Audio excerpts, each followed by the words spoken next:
What's up, guys? Welcome back to another episode of Snapshot Takes Football Podcast. As always, I'm your host, Javi, here with my boy here, Diego. And let's go ahead and jump right into it, man. Not much to talk about except for the Premier League, honestly. No, we got a lot to talk about. Plenty to talk about. God, we have to rant of how poor this Premier League has been. No, the really. other teams.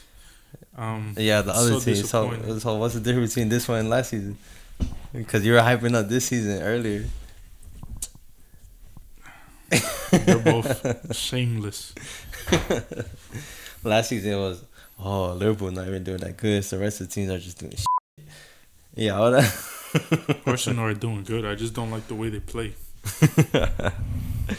Oh, man, match day 19, man. Let's go ahead and jump right into it, man. Arsenal versus Villa is probably the only big game that happened.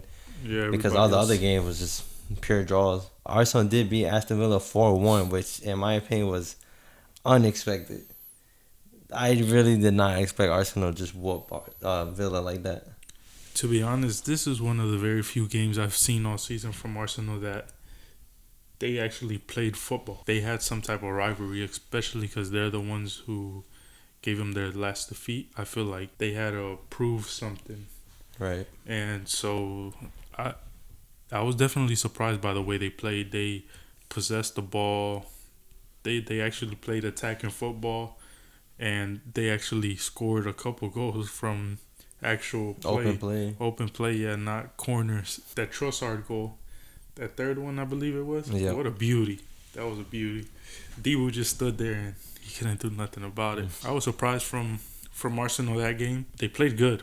Like, if that was the team that was winning the Premier League, I would applaud it. Because I enjoyed watching it, even though I said before the season started I wanted Arsenal to win and all this, but their fans are taking the piss. And this haram set piece tactic, I'm sick of it. But yeah, they played decent against Aston Villa. Villa really didn't have no chances. They were on the back foot the whole game. This game was completely unexpected. I didn't expect Arsenal to score off of open play because usually Villa is pretty good at limiting those set pieces. Yeah. But and Gabriel Jesus coming in and scoring a brace in that game as well. McGinn usually has to start all these games, these important games. And you could either rotate him for Buendia, Rodgers, or Sancho. In that case, most likely it will be Sancho. Do you think that impacted Villa? Because I feel like McGinn is like such gritty player that creates a lot for them. Like, he gives them a fight. And I feel like with Rodgers, Buendia, and Sancho, none of those. They don't bring that physicalness into the game. Yeah. Yeah, because McGinn is like an old school type of player. Yeah. You know, like he'll come in fighting. Yeah. I didn't see Villa fighting for that game at all. And then a little bit to recap the big games that happened as well. Like City, they tied with Sunderland 0-0. Yep. It's crazy. A struggling Sunderland that hasn't been in good form the past few games. I believe out of their last 5 games, 4 of them are draws. And then Chelsea, they tied 2-2 with Bournemouth. That game was pretty good. Who else tied? Liverpool versus Leeds. Liverpool. That one was on the first, right? Yeah, I believe so, yeah. So that Liverpool and City game were on the first. They set them up. You expect them not to celebrate New Year's? The guys didn't sleep. This shit's rigged for Arsenal. But yeah, that wraps up the match day 19. We could go to 20. Arsenal won against Bournemouth 3-2. That was a good game, actually. It was a good game. It's funny how big of an influence Gabriel is. We said it all season. So he gave the assist to Evan Nielsen with his left foot. He gave him a left-footed pass, and then he minutes after, literally minutes after, he scores the first for Arsenal with his left foot. The dude Bournemouth in that game though, their defense was just but also Evan Nielsen had plenty of chances. He could have put 4 or 5 past Arsenal. It's just not good decision making. All right, yeah, and then the Declan Rice brace. Those 2 goals were beautiful. The Saka assist. Yeah, and the first one. And it's funny because you had mentioned a couple of videos ago you were like Gyökeres is probably the only good thing he's good at doing is pulling players, and I think it was that Declan Rice the second goal he scored. Everybody was on Gyökeres and just left Declan Rice just chilling by himself to score that goal. He's doing good off ball But once he gets the ball, he's like, I seen a tweet the other day that it said Jokic runs like he has jeans on. But yeah, he hasn't been great, but he's been making an impact off ball. I guess so. But that second goal from Bournemouth, that Krupi goal, What a beauty! that was a banger, dude. I think Joan Garcia stops that. That's just me though. Based with the rest of the results that we're gonna go over, that leaves Arsenal 6 points ahead of second and third place. I believe that's 7 straight wins for Arsenal, if I'm not mistaken. Yeah, so halfway through the season officially with this game. So yeah, Arsenal are your first half of the season champions. Let's see if they don't bottle it again. What do you think about Madueke, his performance in the first half? Because I seen Arsenal played pretty good against Bournemouth as well, and Saka didn't play. And we were talking about if we saw his prime and all this. Madueke put a shift in that game. He did, man. He did. Madueke seems more of a, I don't want to say system player, but every time he's in the game, you could tell he wants to provide. Especially those are the games you gotta like show out even more because you're not gonna start with Saka there so often. So you gotta show why you deserve minutes. Madueke, he comes in you can tell he's there more for the team. Yeah, he does the dirty work because he drops. He's running all over the place. Their next game, it's a big one. Is it? Liverpool, please save us. First time and only time you're probably gonna hear me. You go for Liverpool. They're playing at the Emirates, if I'm not mistaken. I don't have high hopes, but I really do. What's your prediction for that? The way things are looking right now, Arsenal's set to win. How much do you think is like a dominant one? By 1 or 2 goals. But is it dominant? Nah. No. Liverpool, but the way Slot plays his midfielders, bro, he's gonna have like 5 midfielders in there, and he's just gonna try to get possession. Yeah. He's not even gonna try to win the game; it's just possession. But yeah, that wraps up Arsenal. A quick little recap on the Villa and Nottingham Forest game. Aston Villa won 3-1. Quick way to bounce back. We kept saying throughout the whole season how hiccups, like whenever you have hiccups, how quickly you respond from those hiccups or potentially was going to win you or lose you the league. And they bounced right back 3-1, dominant victory. Watkins opens up the score. Then McGinn scores a brace. That Watkins goal was a banger. And then McGinn with his brace. Yeah, and McGinn, I don't know if you've seen his second goal where the goalie came out. Oh, yeah. And what was he thinking? Do you think he faked the injury? No, of course he faked the injury. You know it's bad when you mess up so bad to the point where you have to fake an injury. He was tearing up and stuff. Yeah, nah. He definitely faked that one. That was pretty funny. Villa struggled so much to open up Nottingham. Once they did, they were fighting to get that goal back. They ended up going 2-0 down. And then the Gibbs White goal, that was a beauty. It was. The filtrated pass, and then he just chips it over Dibu. Yep. So they're fought right back into it, 2-1. And they were on the attack, and then the keeper just sells the game. Yeah. It's crazy how he came out. I don't even think he's the starting goalkeeper. If I'm not mistaken. I haven't looked into it, but I don't think that look like their starting goalkeeper. I'm not too sure. I mean, that being said, if I'm not mistaken, we'd have to double check on this as well. But I think this is it's like 4th loss in a row. It's pretty bad, dude. They have no defense. Yeah, but they've been struggling with that all season. This is the team that sacked Postecoglou after like 2 months of being manager. So they've been struggling all season. They're finally outside the relegation battle. Well, they're in the battle, but they're outside the relegation zone. So yeah, dominant win from Villa. That puts them on 42 points, tied with Manchester City, which today they had a big game. A game that could determine the league race. Terrible. 1-1. Terrible. What a boring game. What a terrible game. I was so hyped for this game. I was like, oh, Chelsea City this weekend. It's going to be a great game. It's going to be back and forth. I nearly fell asleep. No, that game was terrible. There was no takeaway from it. Well, let's talk about the fact that they sacked Enzo Maresca. Oh, yeah, that's how on the very first of the year. I don't know if you heard, but supposedly the higher-ups were setting the lineups. And Maresca wasn't agreeing with it. I believe we heard something about this as well when Pochettino was manager, and that's why he got sacked. And as well when Tuchel, because the new higher ups, the new owners, Yeah. they like to set up their lineups, and they don't like to give Authority to the coach. yeah, which is crazy. They're the ones who train with them. They're the ones who are with them day in and day out. I don't see Todd Boyles, I believe that's his name, out there with them. I don't even think he knows the sport correctly. I wouldn't doubt it, honestly. But if you're gonna limit so much authority to your coach, then it should be you on there on the sideline. Yeah. Because in my opinion, the coach should have full authority to both the lineups, to the transfers, to all that. Like they deserve that because they're in there for a reason. This shows interest. Like he wants to be involved, but he's being involved in a negative too way. much. Yeah, and to be honest, I haven't heard any big names that are gonna be managing Chelsea. Especially sacking someone like Enzo Maresca, it's like this dude was the reason why you guys won the last trophy in the cabinet for you guys. The Club World Cup, yeah. Yeah, so like And they're the only team that stopped PSG from winning the 6-2 play. This coach is the reason why you guys are where you guys are at right now. Why would you go ahead and sack him and then sack him without having a proper coach in line? I think right now they have their B team coach, if I'm not mistaken. Yeah. I don't even know who the guy is, but the fact that he managed to get a draw with Manchester City is impressive. But you have no one that's really qualified to be in that position. The only direction you're gonna go from here is down. Shit, I agree. Yeah, like It's I think your only hope here is to bring in Xavi, and even then, that's if he accepts it. It was so out of nowhere.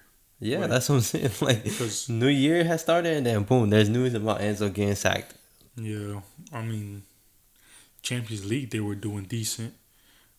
And then the big games, they're winning them. Yeah. Or if not, getting the title for them, getting some type of points off of it. Yeah, but ever since they beat Barcelona, it's just been downhill for them. They're still in fifth place. They're not far off. Yeah.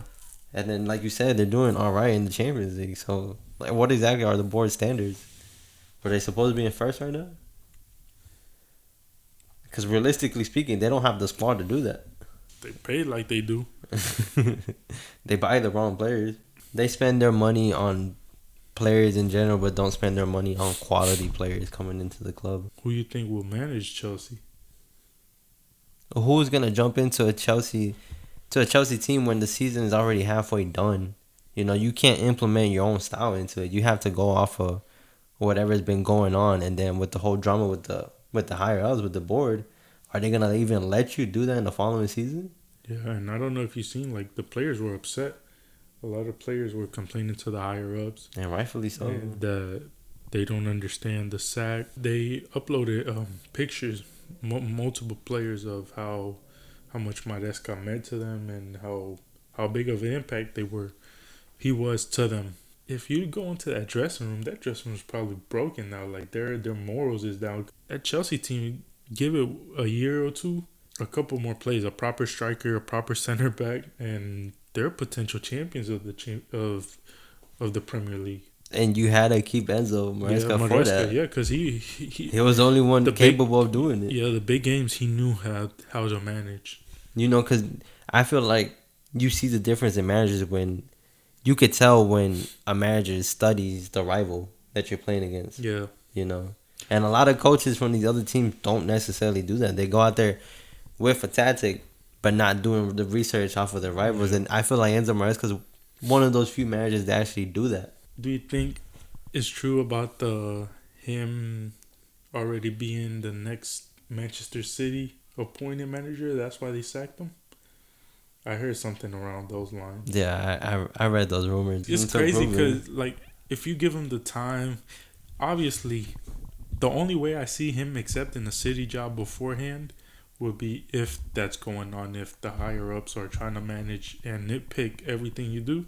That's the only way I see him leaving. Because at Chelsea, he has all the money he wanted. He's having the players, unless he's not choosing any of that, and they're making him work with what he got. But he's a good manager, man. Any team would be lucky to have him. If I was at Liverpool, I'll be firing Slot right now and hiring Maresca. Because I feel like if you give Enzo a proper squad, I feel like he can pull off good results. Yeah, he's a real mastermind. He's better than Arteta, in my opinion. But yeah, back to the game. So yeah, City and Chelsea tied. Not much to it. A real midfield battle. Not many chances for either team. Haaland missed a couple. Yeah. But what a beauty from Crossbar, Reinders. post. That goal was beautiful. Yeah. And then what a lucky goal by Enzo. And man, Enzo always finds a way to make an impact in these games. The amount of luck that was in that goal though, it's crazy. Rebound after rebound after rebound, he still manages to push it into the goal. Not much to say, man. Honestly, Manchester City have failed to get 6 points in these past two fixtures.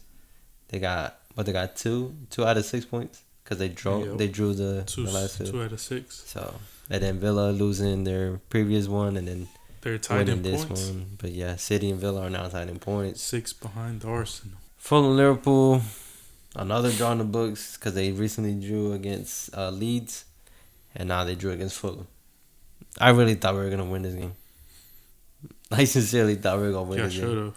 There was no reason for you guys not to. Fulham do start winning. Harry Wilson scored a really nice goal. It was a nice team build up, and then Wirtz scores his second goal of the season for the club. But in my opinion, that goal looked kind of outside. I'm not gonna lie. But and then Gakpo pulling one off in the 94, pulling off his Richarlison Thought he moment. sealed it. Yeah, took off his jersey and everything. They subbed him out. He sat down all consent and everything. And then Harrison comes in, not even 5 minutes into the game when he gets subbed in and just Bro. scores the absolute Bro. goal of the season, bro. It's crazy because it wasn't even top bins. He literally put it inside netting. I don't even think he knows how he hit it like that. Oh, God. Because he hit that shit so perfect that nobody's stopping that except maybe Joan Garcia. Honestly, at this point, well, I've been saying it for the longest, and we've been saying it for the longest. Slot gotta go, dude. The kick slot, bring in Enzo. But do you really think it's his fault? It is his fault, bro. You can't be throwing 5 midfielders in the game and just letting them figure it out. There's no structure in this especially team. against a team like Fulham that you're supposed to dominate. 3 midfielders like you're originally having it all season, last season, the season before that should do the job against a team like this. The whole team just wants to attack, and then we have to run back on defense, and we're tired by halftime. Yeah. Like, we're tired, and dude, we've won 5 out of our last 15 Premier League games, dude. The fact that we're in 4th place is crazy to me. Yeah, what happened to Kitige? He got injured in training, if I'm not mistaken. That's a tough blow. Yeah, muscle soreness, if I'm not mistaken. He partied too hard. Probably. And I don't know if you saw, supposedly McAllister came out and said that the team structure has changed a lot, but that he'd rather keep most of what he thinks to himself. Oof. Yeah, I think at this point, Slot has lost the dressing room completely. Do you think it was because of that Salah thing? Like that That might have been the cherry on top. Damn, for McAllister to come out and say For that. McAllister to say that. Because honestly, McAllister hasn't had the best of season, but I feel like he's being played out of position. His role, his role compared to, like, this season compared to last season, completely changed. It's because a lot of unnecessary spending was done at Liverpool. Like, Wirtz is doing his job, his original job. He's that final orchestra. The thing is that at McAllister at Brighton, you saw him and he could do everything. He could play CDM, CM, Cam. He's just shifty. He's a player that could do a decent job everywhere. But his best role is orchestrating the midfield. Give me the ball, and we're going to play at my tempo. This is Wirtz's team basically now. Yep. Because he's the one who's supposed to be doing all that, and he hasn't adapted, and he's not as composed. He's more of a I'm going to go at you one-on-one type of player. Like little sparks of brilliance compared to McAllister. McAllister played a much more crucial role last season compared to this one.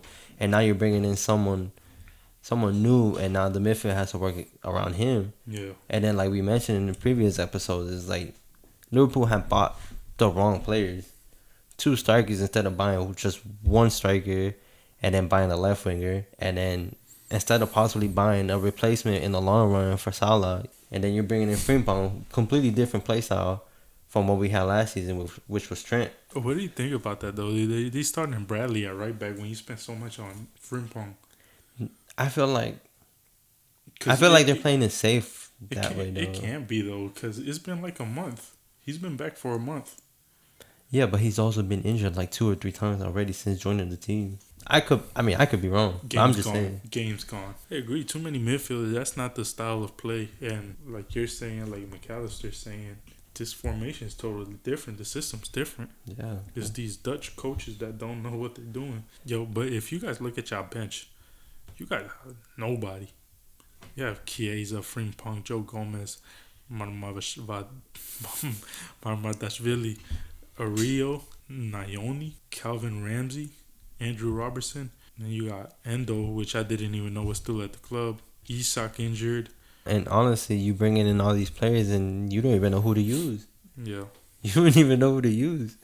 Dude, you just see all these names and be like, all right, you know what? I have a shit ton of midfielders. I'm going to just throw them all out there. He thinks this is Brazil 2002. So to hire a coach that doesn't know what they're doing is... I feel like it's too late, though, in this season, especially... No, yeah, it's over. You can't hire a new coach. What I said earlier about Chelsea, you can't do that. You can't fire a coach midway through the season and then expect another coach to come in and provide something.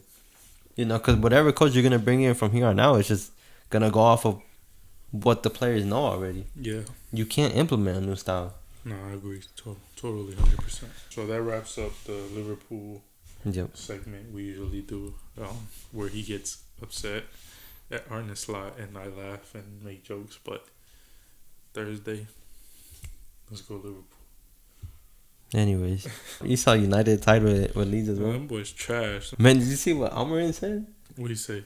He said, "I came here to be the team manager, not the team coach." Oh yeah, I seen that. To be honest, what do you think about that? I think Almiron has Cristiano Ronaldo syndrome, and that he's too much full of himself. It's the Portuguese in him. Yeah, man. Because, bro, you keep playing this trash formation, this 3-4-2-1. You see a lot of. He playing the Christmas tree. You see you see a lot of lower league managers come into the Premier League and try to implement the style they played in their previous league. No other league in the world is compared to the Premier League. People call it the best league in the world because of the competitiveness, because of the level of play, and how any team could beat anybody. And they keep trying these weird formations, and it's not working. The only one who has been successful in doing that is Pep. And that wasn't even really a lower league. That was La Liga. Well, he came from the Bundesliga, right? Yeah, Bundesliga, La Liga. But his original came from La Liga, which is a top league, second behind the Prem. And that tiki-taka play style, he was able to implement it in the Prem, which is crazy. But these guys are coming from all over the place and trying to implement that, and it's not working. It's not going to work until Pep retires and Arteta now. Well, Arteta had the similar play style. He has some of it, but he plays a round ball. But until them two leave, especially those are the only two teams I believe that have a coach for such a long time, more than 3-4 years, bringing in new systems like that is not going to work. The teams like the Liverpools, the Villas, the Chelseas, when they get a new manager, they're supposed to go into the league seeing how you're going to stop those two, City, Arsenal, and then play on from there. This dude tried to bring on a whole new system, and it's not going to work. The other day, they played a 4-3-3, I believe, and it looked lovely. He played it for the first half. It looked great. Ugarte finally had a good game. And then second half, he didn't like it. He said he had to switch back to his original game plan and switch back to the 3-4-2-1, whatever the fuck. And it's not working. I completely agree. You have to come into the Prem, like you said, prioritizing defeating Arsenal and City, who are the top dogs. Yeah, well, considering last season as well, Liverpool, but as you could tell, Slot already took care of that. But you have to come in with somewhat of a Premier League perspective already. You can't come into the Premier League and think you're going to bring in the same formation you came with from, where he came with, Sporting? You can't come in like that. The only one who could really renovate the league was Pep. Yep. And then he has his son Arteta under him, which he basically followed his footsteps. Chelsea was doing pretty good.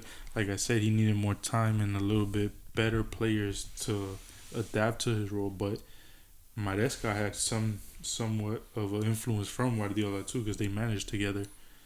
That's why I think that the only one that could really rival Pep was Jurgen Klopp. He was the only one. He changed it too, because they Yep. kind of came in at the same time. But he had multiple years with Liverpool. Yep. He brought him from a Europa League team to Champions League final. What, 2-3 years? And winners. And Premier League winners. Yeah. So I mean, you need to be real special. Bro had Jokeres, which isn't doing nothing in the league as well. Just bullying these Portuguese defenders in lower league, and he thought he was such a great manager. But it's been like 4 or 5 managers now at United since Ferguson, maybe even more, and it's not working. They need a complete reset in that squad. We've been saying this for years though. When we gonna stop saying it? Like, when is Manchester United ever gonna be a top team again? Then? I don't know, man.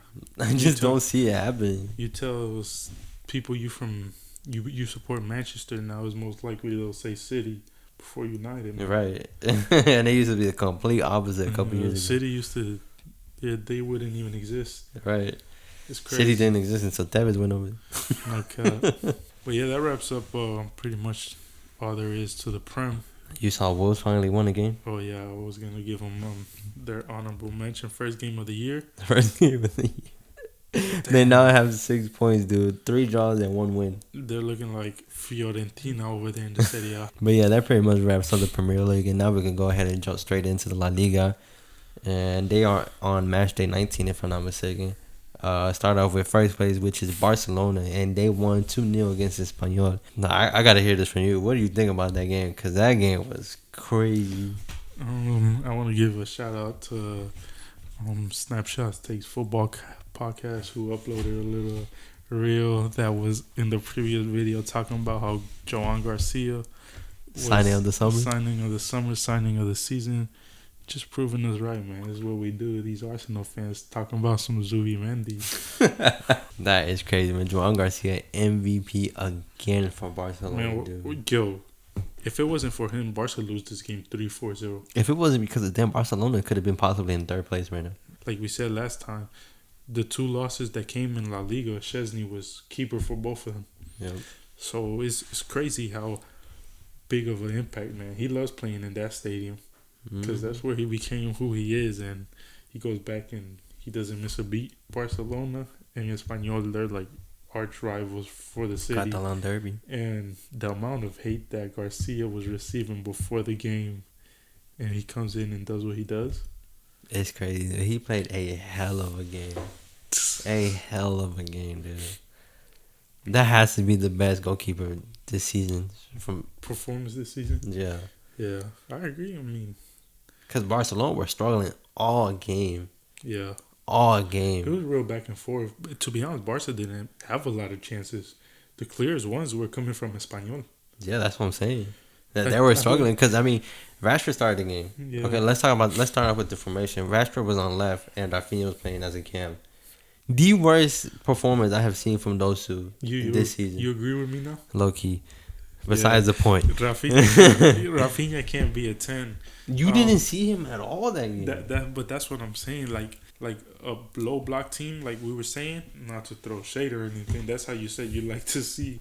You like to see him at the 10 role against low block. Against a low block. But I didn't like it because he's Well, not but that he didn't type. play a low block. But, yeah. No, that's what I'm getting to the point. Right.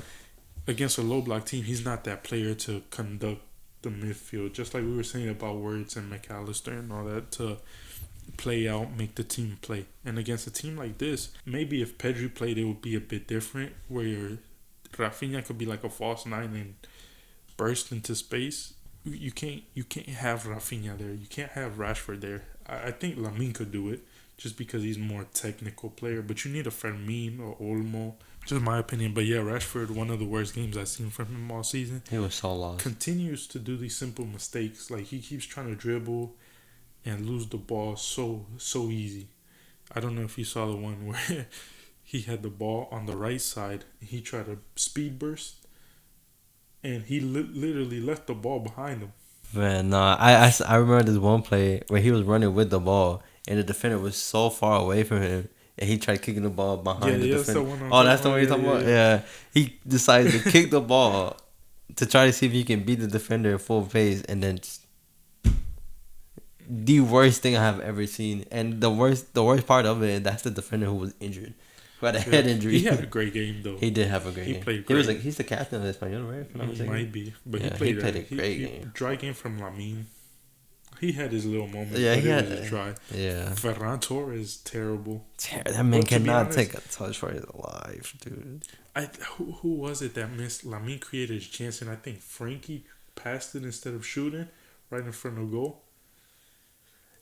Is that the one where Frankie decided to backheel it? Yeah, yeah, yeah. Oh that my one. He God, could have dude. shot that. He could. He had all the time my in the God. world. Yeah, Garcia played good though. I think defensively he played real solid. Like he was recovering a lot. Eric Garcia? Yeah. Oh, okay, yeah.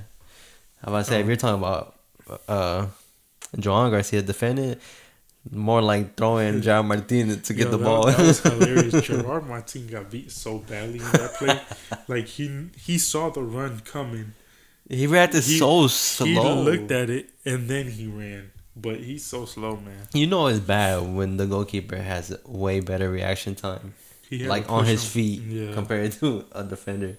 It's funny, he pushed him. He pushed John Martin, and John Martin was able to get the block. Did not want to lose that game. No, that man was motivated. Because if he would have lost that game, I feel like it would have taken a big blow, To the league, yeah. Well, or to his career in yeah. general. Because you're jumping from rival to rival, pretty much. I seen him at Barcelona for a long, long, long time. But yeah, man, once Fermin came on, He changed the game. Him and Olmo. I actually liked the formation they played with Olmo on the left and Fermin through the middle. They had a nice little link up. And what a beautiful goal. From beautiful. 2 assists from Fermin, but the first one, the little turn he does, he had 3 options. He chose to give it to Olmo. And Olmo puts it right there, right in the corner. And then that second goal, Fermin took it all the way, dude. Yeah. The composure from that kid is crazy. He ran. I think he's learning from that El Classico where he could have passed it to Rashford. Possibly. But yeah, he ran. He beat the defender. He was way behind the defender too. He beat him and gave it to Lewandowski. Cool, calm finish from Lewa. Yep. Just chips it. Yep. A little bit of luck. I think it hit his chest on the way up as well. But regardless, great goal. Yeah, he should. Aura farm with that one. Did he post that picture? I'm not sure. I don't follow him after the penalty. Oh man, but that being said, I believe that's 9 straight wins in La Liga for Barcelona, if I'm not mistaken, and that's the 4th clean sheet in a row for Barcelona. About time, because they were conceding every game. Joan Garcia makes up for the defensive mistakes, dude. Moving on to second place, Real Madrid. which they put belt to ass. I'm telling you, man, that striker, I said give him shots, man, give him time. No Mbappe, no problem. Gonzalo Gonzalo Garcia, man. Perfect hat trick as well. Or was it? Perfect hat trick. So, I mean, I've said it before. It's like Real Madrid need an actual number 9. Think about throwing Mbappe on the left, keeping Gonzalo as striker and Rodrigo as right wing. Yeah, but Vinny played pretty good today. I'm not gonna lie. He could have gotten a penalty in that game, but that's every game. But yeah, man, Gonzalo Garcia, hell of a performance, dude. And I think this is his first goal. Yeah, it was his first goal. Yeah, so official. to bag a hat trick is crazy. Yeah, because he scored in the Club World Cup. Yeah. That second goal he scored, the off the chest volley. Yeah, that was beautiful. That was beautiful. Gave me flashbacks of this one player who I don't even want to mention. Colombia? Yeah. 2014? Well, back heel goal from Gonzalo for the third one. Really nice. And then Asensio scored as well, and Fran Garcia. Yeah. So all the Spaniards? Yeah? Yeah, all the Spaniards scored for Madrid today. They should stop lying so many French. You saw the goal from Cucho Hernandez? Yeah. That was a good goal. Yeah, it was nice. It gave them momentum for a little bit, but Yeah, they were overpowered. It's crazy how good they played without Mbappe. Like, they were clicking. I wonder if that means anything. Probably not. As soon as he comes back, he's back in the lineup. Villarreal won today as well. Yeah. 3-1 against Elche. And then I think Atletico tied again. Yeah, they tied today 1-1. With Real Sociedad. Terrible. That's Atletico for you, man.